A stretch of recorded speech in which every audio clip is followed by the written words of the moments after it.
Hai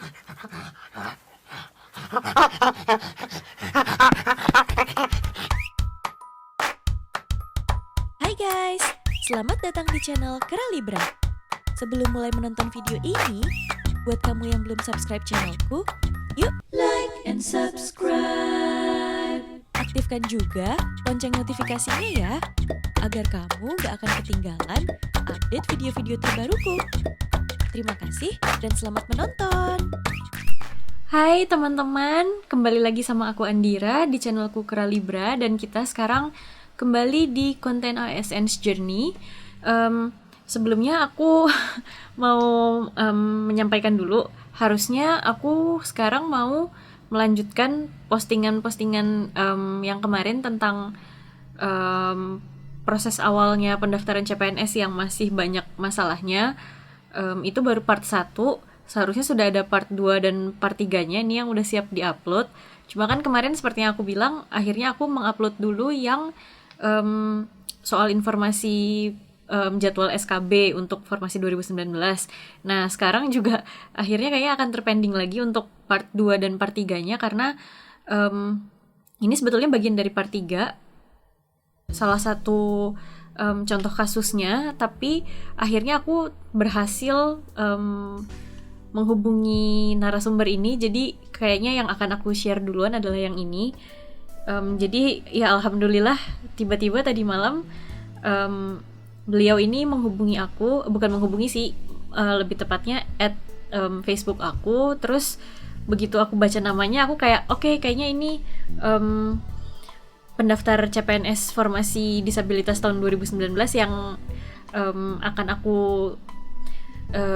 share juga informasi tentang permasalahannya di video aku yang part 3-nya. Tapi karena akhirnya bisa langsung berkomunikasi dengan beliau, karena di part 3 itu sebetulnya aku bilang aku belum tahu sih beliau ini siapa, aku nggak kenal sama sekali sebelum ini. Ya udah, jadinya sekarang aku akan share ini dulu gitu. Beliau ini adalah pendaftar CPNS formasi tahun 2019, formasi disabilitas. Jabatannya apa, kemudian apa kasusnya dan apa permasalahannya, kita akan dengarkan langsung. Aku ngobrol sama beliau dan aku sudah rekam sebelum ini. Untuk detail-detailnya kayak penolakannya seperti apa, itu kan ada suratnya. Terus beliau juga udah menyampaikan surat ke Gubernur Jawa Tengah.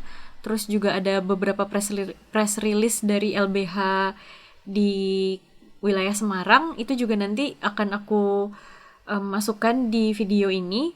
Kayaknya supaya waktunya lebih singkat, jadi nanti bentuknya itu kayak slide, mungkin kayak slide gitu ya, supaya nanti ditampilkan pada saat aku lagi wawancara, karena ini rekaman voice gitu, jadi bukan video call, nggak ada wajah beliaunya langsung.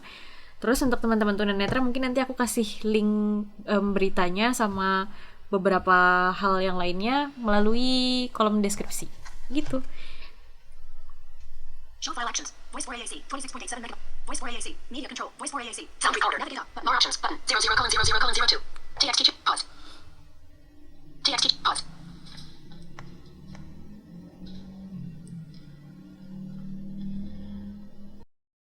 Oke, jadi sekarang aku mau coba untuk ngobrol-ngobrol sama Mas Muhammad Baihaqi. Beliau ini adalah salah satu peserta CPNS di Pemprov Jawa Tengah, formasi disabilitas tahun 2019.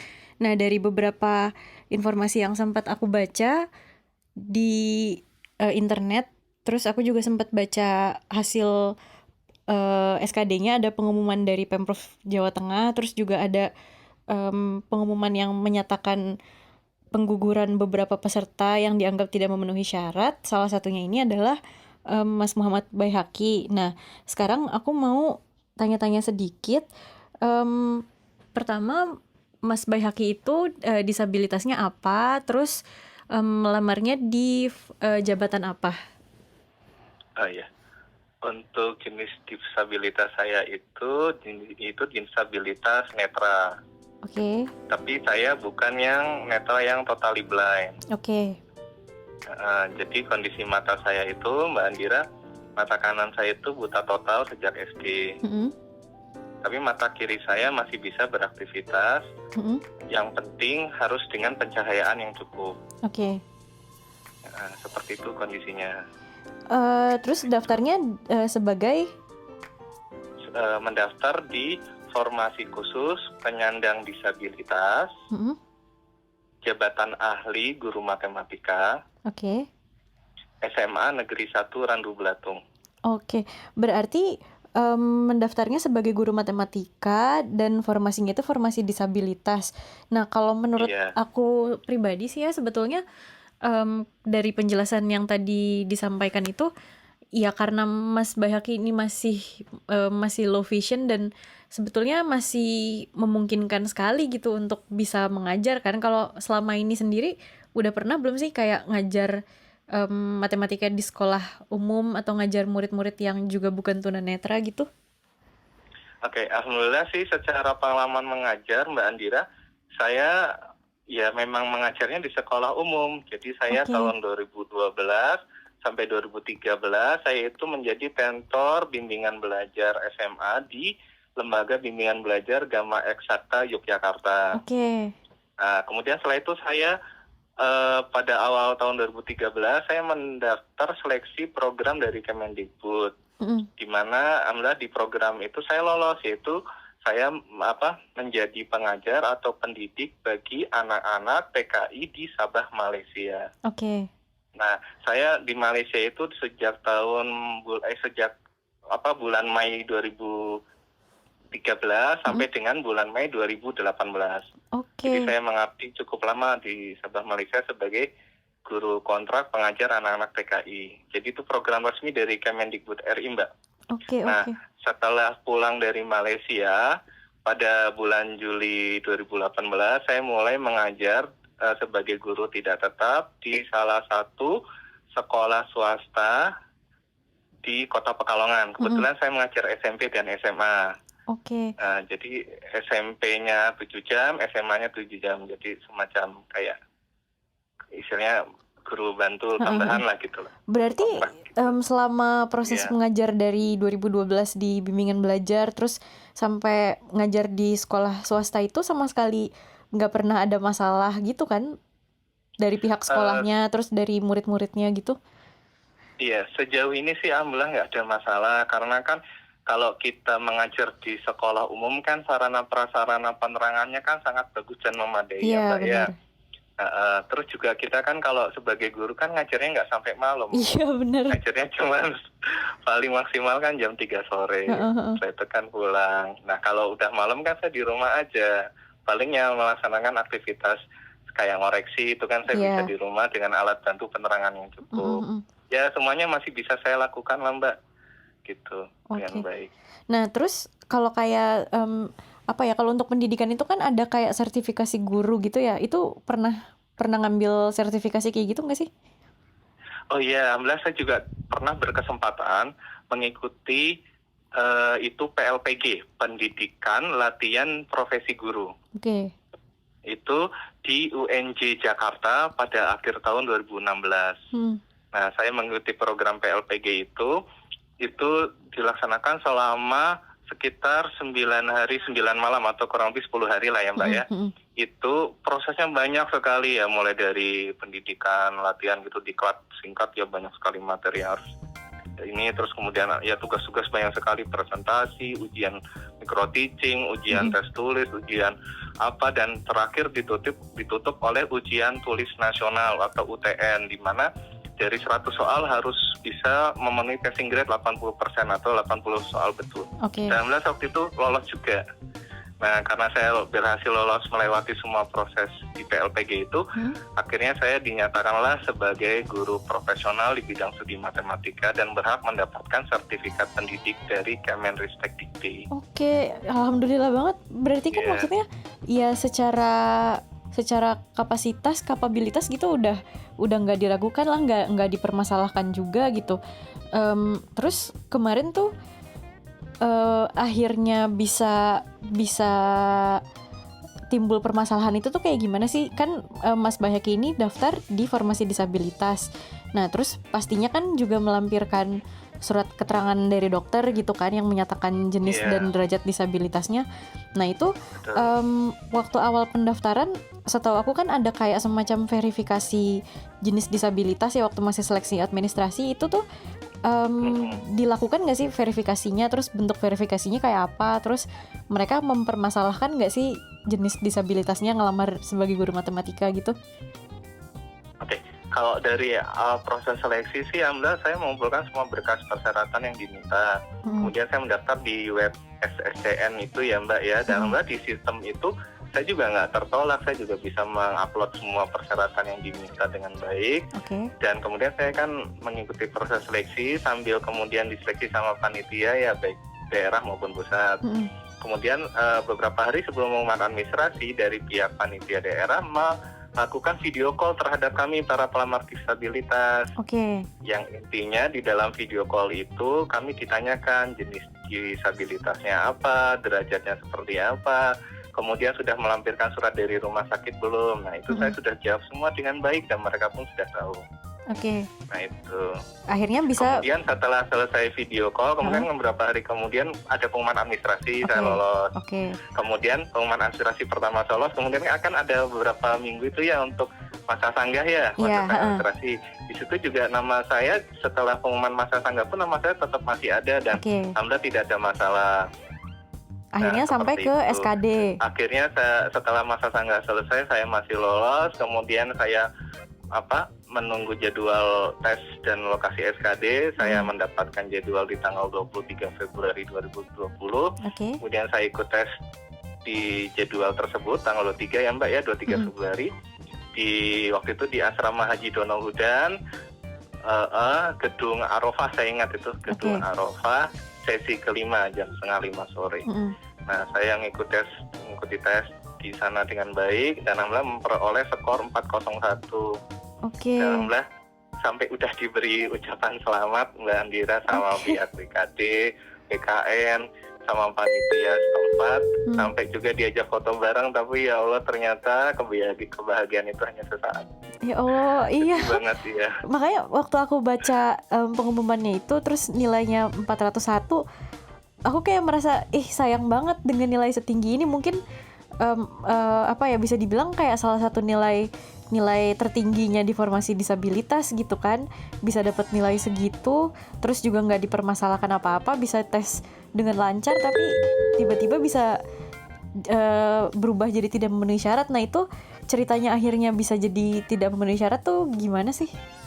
Nah itu, jadi 1 minggu ya Mbak sebelum pengumuman resmi tertulis siapa yang akan lanjut ke tahap SKB, seleksi kompetensi bidang, itu saya masih ingat Mbak tanggal 13 Maret 2020, hari Jumat jam 1 siang, saya dipanggil untuk datang ke kantor BKD Provinsi Jawa Tengah. Nah di kantor BKD itu saya diberikan penjelasan secara lisan oleh Ketua BKD, bahwasanya nama saya harus digugurkan karena tidak memenuhi syarat. Di mana persyaratan yang mereka minta itu adalah jenis disabilitasnya adalah tunadaksa.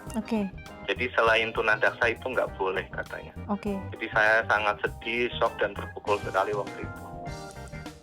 Waktu itu padahal sempat nggak jelasin posisinya sekarang juga masih ngajar, terus udah punya sertifikat pendidik dan lain-lain, terus juga kayak ada ketentuan Permenpan RB nomor 23, terus ada ketentuan kayak surat edaran dari Kemenpan RB yang menyatakan kalau semua jenis disabilitas itu boleh daftar di jabatan apapun asal sesuai sama kualifikasi pendidikan gitu. Sempat ngejelasin kayak gitu nggak ke pihak BKD? Sempat sih saya ngeyel dan protes terus kepada pihak BKD karena kan yang saya pahami formasi khusus disable yang memang sepatutnya kan untuk semua jenis disable ya Mbak ya. Iya benar. Saya juga sudah menyatakan kan juga ada Permenpan RB juga menyatakan tidak ada pembatasan di sana. Kemudian juga kan istilahnya kita kan juga dijamin hak-hak kita gitu kan. Oleh undang-undang, terutama undang-undang disabilitas nomor 8 tahun 2016. Oke. Dan saya juga menyatakan, meskipun saya difabel netra, saya juga bisa kok mengajar di sekolah umum, karena kan background pengalaman mengajar saya pun juga di sekolah umum. Saya juga udah cerita, saya pernah juga ngabdi di Malaysia, program dari Kemendikbud.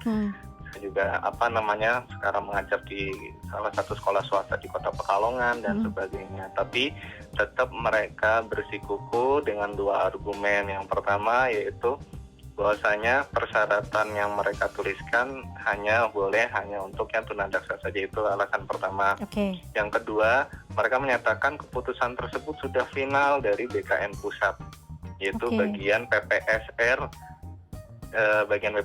BKN gitu katanya. Oke. Nah, setelah ada pernyataan kayak gitu, terus upaya apa sih yang akhirnya Mas Baihaqi lakukan sampai akhirnya berita-berita yang itu bisa mulai terblow up di media gitu? Iya, 3 minggu setelah pengumuman tertulis itu sebetulnya saya itu galau ya Mbak ya, bingung. Iya pasti. Ya pusing juga karena saya ngerasa mau iklan juga nggak bisa iklan. Iya dong, Karena dengan ada nilai sesuatu sebagus yang, itu. karena ada sesuatu yang ganjel di sana. Iya. Akhirnya saya coba bangkit, saya coba baca-baca artikel di Google, ternyata banyak juga kasus yang serupa gitu yang menimpa para difabel. Akhirnya saya dapat motivasi dari beberapa rekan difabel untuk kemudian bangkit dan memperjuangkan hak saya. Akhirnya saya disarankan untuk meminta bantuan advokasi hukum ke LBH terdekat. Akhirnya saya membuatlah laporan aduan ke LBH Semarang, kemudian membuat aduan ke Ombudsman RI dan Komnas HAM, serta beberapa pihak terkait lainnya. Serta saya juga membuat surat kepada Bapak Gubernur Jawa Tengah. Oke. Tuh. Nah, sekarang tindak lanjut dari laporan itu gimana? Ya, sampai sejauh ini sih yang terakhir saya dengar dari pihak tim kuasa hukum LBH Semarang sudah melayangkan surat keberatan kepada Pemprov Jawa Tengah. Itu pada tanggal 14 Mei 2020. Nah, sampai sejauh ini saya masih menunggu kabar update lanjutannya dari pihak LBH. Nanti katanya saya akan dikabari lagi lebih lanjutnya setelah Lebaran gitu. Oke. Mudah-mudahan sih ada titik terangnya gitu ya, karena kan yang aku tahu sih contoh nyatanya itu ada yang di 2018 tuh kasusnya dokter gigi Romi ya. Itu dia juga mungkin kasusnya mirip kayak gitu ya, udah bahkan dia sampai lulus SKB tapi justru akhirnya digugurkan waktu tahap pemberkasan karena ya sama kondisinya, karena dia disabilitas terus dianggapnya nggak mampu menempati jabatan itu kayak gitu kan. Betul. Ya, amin. Ya, saya juga berharap demikian. Semoga setelah di bulan suci Ramadan ini, di hari yang fitri ini, para pihak pejabat terkait baik yang ada di PKD dan BKN Pusat serta Kemenpan RB dapat meninjau ulang keputusannya. Iya, karena yaitu juga demi perlindungan terhadap hak-hak para penyandang disabilitas tanpa terkecuali.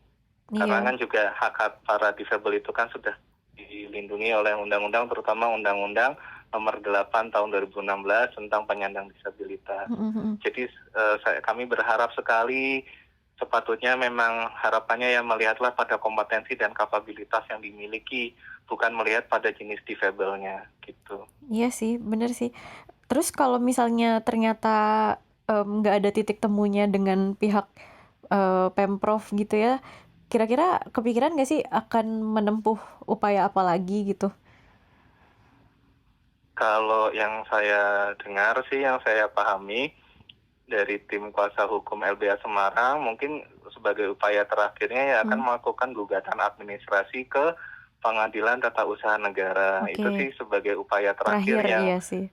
mungkin bisa ditempuh ya Mbak Andira ya. Tapi ya kita mudah-mudahan jangan sampai situ lah ya. Mohon doanya lah. Iya. Ya, mohon doanya semua dari rekan saudara sekalian ya, semoga pihak-pihak pejabat terkait mau berkenan meninjau ulang kebijakannya gitu. Iya sih, mudah-mudahan supaya kayak undang-undang disabilitas itu ya benar-benar ada fungsinya gitu. Terus apa yang udah diatur di Permenpan RB terus di surat edarannya itu juga betul-betul bisa dilaksanakan, nggak cuma sekedar ketentuan, cuma sekedar tulisan-tulisan aja gitu. Karena ya kasus kayak gini sebenarnya nggak cuma satu, dan mungkin orang-orang lain yang ngalamin ini nggak semuanya mau berusaha lagi buat lapor, buat mengurus itu gitu. Kadang-kadang orang ketika udah dinyatakan mungkin gagal, ada yang di seleksi administrasi, ada yang di SKD, ada yang SKB, ya udah mereka pasrah, ya mungkin emang udah keputusannya kayak gini, nggak bisa diapa-apain lagi gitu kan, padahal sayang sebenarnya. Iya, itulah dia. Semoga lah hal ini tidak pernah terulang kembali. Semoga betul-betul hak-hak para default itu bisa betul-betul dijamin dan dilindungi, serta diberikan kesempatan yang sama dan setara sebagaimana yang memang sudah diatur dalam undang-undang. Iya, mudah-mudahan sih. Makanya salah satu alasannya kenapa aku tertarik buat share informasi tentang kayak gini ya, mudah-mudahan supaya lebih banyak orang yang aware ada kondisi-kondisi kayak gini. Terus ya mungkin siapa tahu di antara orang-orang yang nonton ini ada yang mungkin bisa bantu dengan cara apalah gitu. Mungkin mereka punya koneksi ke pihak BKN atau Kemenpan RB atau ke Pemprov Jawa Tengah kayak gitu sih. Ya Mbak, betul sekali Mbak Andira. Terima kasih banyak loh Mbak ini atas sharing-sharing dan bantuannya. Semoga ya tersampaikanlah segala unek-unek dan aspirasi ini, karena memang ya itulah yang betul-betul kami harapkan, agar memang betul-betul dapat melihat kompetensi dan kapabilitas, bukan pasti melihat pada jenis difabelnya. Iya. Itu sih.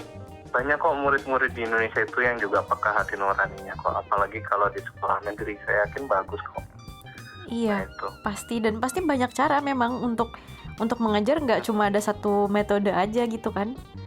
Iya, lagi pula kan kita sebagai guru itu Mbak ya, kan tidak hanya ngajar, kita kan juga mendidik. Bisa Iya, kita benar. selingi dengan mendidik akhlak kepada mereka, bagaimana mereka harus punya adab yang baik sama guru, kan kita bisa sisipkan di sana. Disitulah ada namanya, istilahnya transfer of value kan. Iya. Nah, di situ. Jadi janganlah hanya istilahnya dikotakan sesempit itu yang namanya ngajar matematika hanya matematika saja. Tidak, masih banyak yang bisa kita sisipkan juga. Iya, benar. Nah itu, metode mengajar betul sekali bisa banyak cara. Ya Allah, banyak banget caranya. Iya, benar. Ya, mudah-mudahan lah nanti Bahkan kalau sekarang ini kan juga zamannya kan student centered. Iya. Jadi kan memang murid yang aktif, kita bisa arahkan mereka untuk banyak berdiskusi, mencari sumber referensi secara mandiri, kemudian merumuskan penyelesaian terhadap permasalahan yang kita berikan, kemudian mempresentasikan kan juga bisa. Dan masih banyak lagi cara yang lain kalau menurut saya. Iya, banyak media, banyak cara. Nah itu dia. Kan kita juga nggak kemudian kita pasrah sama hidup ya Mbak. Saya kan juga coba berusaha juga menjaga yang mata kiri saya dengan mungkin meminum suplemen nutrisi mata yang terkait misalnya kayak bakteri atau apa gitu kan. Saya juga kan akan berusaha gitu. Bukan kemudian saya diem itu juga doang ya. Iya. Tapi kan ya seandainya benar tadi yang Mas Bayhaki bilang, seandainya pun menurun juga udah ada persiapan kira-kira betul, metode lain juga gitu kan. Pasti akan menyiapkan, misal saya merapikan dokumen saya, atau mungkin saya memasrahkan kepada mungkin istri saya juga ini karena saya urutkan, rapikan, kan bisa gampang sekali itu. Dalam arti nggak mungkin lah kita mau kerja tanpa arah gitu. Kita kan juga akan bersikap visioner ke depan gitu. Iya, mudah-mudahan nanti ada kabar baiknya. Mungkin nanti ada update lagi, udah ada kabar yang lebih baik buat bisa lanjut ke SKB. Karena kan kalau udah punya sertifikat pendidik harusnya udah dapat nilai maksimal gitu kan. Apalagi udah dapat nilai SKD yang tertinggi, harusnya kan ya insya Allah udah lancar lah gitu sampai tahap-tahap seleksi yang berikutnya gitu kan. Iya betul Mbak, amin ya Allah, semoga. Iya, mudah-mudahan.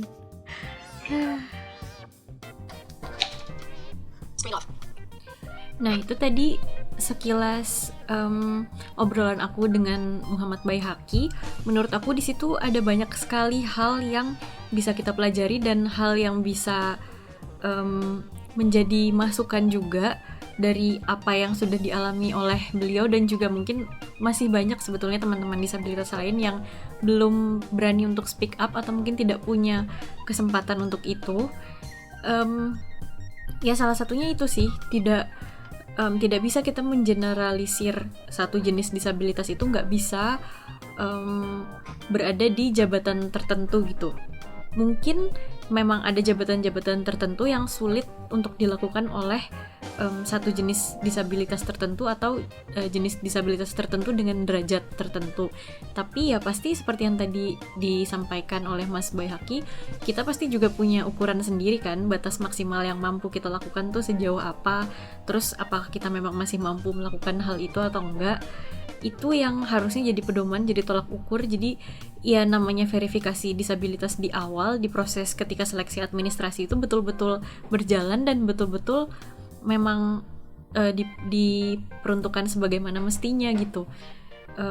Mungkin mereka bisa menggali potensi apa yang dimiliki oleh si disabilitas, dia bisanya bekerja seperti apa, cara kerjanya seperti apa, yang tidak mampu dilakukan itu seperti apa gitu. Jadi ya ini tuh adalah sesuatu yang sangat aku sayangkan banget sih, karena perjuangannya untuk bisa mengikuti rangkaian tes itu bagi teman-teman disabilitas khususnya tunanetra, aku tahu sendiri, tahu persis karena aku juga menjalani itu dari tahun 2018 sampai yang kemarin terakhir di 2019. Jadi ya tolong jangan langsung dipatahkan begitu aja sebelum tahu kemampuan kami itu seperti apa gitu. Ya harapannya sih mudah-mudahan pihak-pihak terkait, kalau khusus untuk kasus ini ya dari Pemprov Jawa Tengah dan dari pengambil keputusan yang lain, karena kan katanya juga itu keputusan dari pusat ya, itu bisa mengkaji ulang keputusannya supaya bisa lanjut ke tahapan berikutnya. Tapi harapan besarnya ya jangan sampai hal-hal seperti ini terulang lagi, terutama di sisi aturannya juga ya, untuk mungkin seleksi ke depan, karena akan banyak sekali orang yang dirugikan. Mungkin kita juga akan kehilangan potensi-potensi yang baik untuk di berbagai instansi, dan yang nggak semua orang punya kekuatan, punya cukup keberanian, punya cukup energi untuk bisa melapor sampai sejauh ini gitu. Alhamdulillah sih bisa bertemu dengan sosok orang yang masih mau berjuang gitu setelah mengalami hal seperti ini gitu. Itu aja sih yang kira-kira mau aku share. Mudah-mudahan ada teman-teman yang bisa membantu, khususnya paling tidak memblow up kasus ini supaya lebih cepat didengar oleh pengambil kebijakan. Jadi sebelum terlambat, karena pelaksanaan SKB untungnya masih cukup lama ya, masih ada 3 bulanan. Jadi masih, menurut aku masih cukup banget waktunya untuk mengevaluasi kembali keputusan ini gitu. Terima kasih untuk yang sudah menonton. Jangan lupa like video ini, komen, dan share sebanyak-banyaknya, terutama kepada pihak-pihak terkait. Dan yang pasti, jangan lupa subscribe channelku, Kera Libra. Terima kasih. Thanks for watching my channel. Oke, terima kasih ya sudah menyaksikan video ini. Kalau kamu merasa konten yang aku sajikan ini bermanfaat, silahkan like, komen, dan share sebanyak-banyaknya, agar semakin banyak orang yang merasakan manfaatnya, dan aku juga semakin semangat membuat konten-konten baru. Sampai jumpa lagi di videoku berikutnya ya. Dadah!